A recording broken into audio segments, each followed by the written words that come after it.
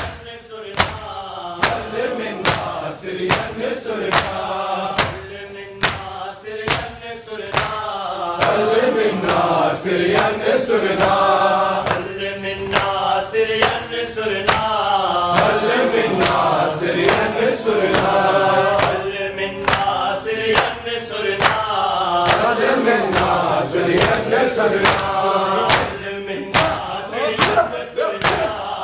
علم ناصرین سننا علم ناصرین سننا علم ناصرین سننا علم ناصرین سننا علم ناصرین سننا علم ناصرین سننا